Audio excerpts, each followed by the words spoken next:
అమ్మాయి 1989లో పుట్టింది. ఎక్కడ? రాజస్థాన్లో పుట్టింది.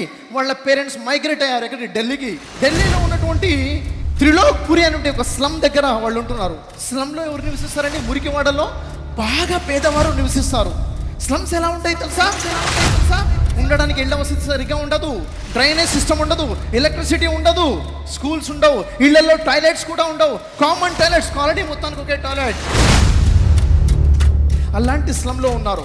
అమ్మాయి ఎలా పుట్టిందో తెలుసా? పుట్టుకతోనే ఒక డిసీజ్తో పుట్టింది.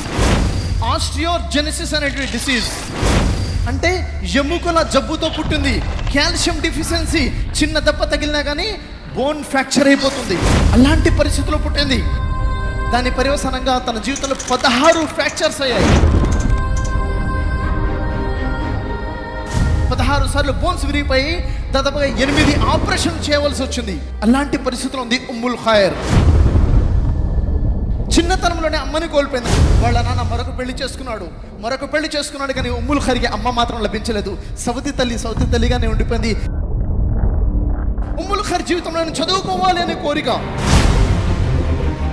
లక్ష్యం ఉంది, ఉన్నతంగా ఆలోచిస్తుంది. ఏం జరిగింది? 8th క్లాస్ కంప్లీట్ అయిపోయింది. సిచ్యువేషన్ ఎలా వచ్చిందంటే చదువు మానేయాల్సిందే. 2 దారులు. పెళ్లి చేసేస్తున్నారు, వేరే మార్గమే లేదు. ఏం చేసింది?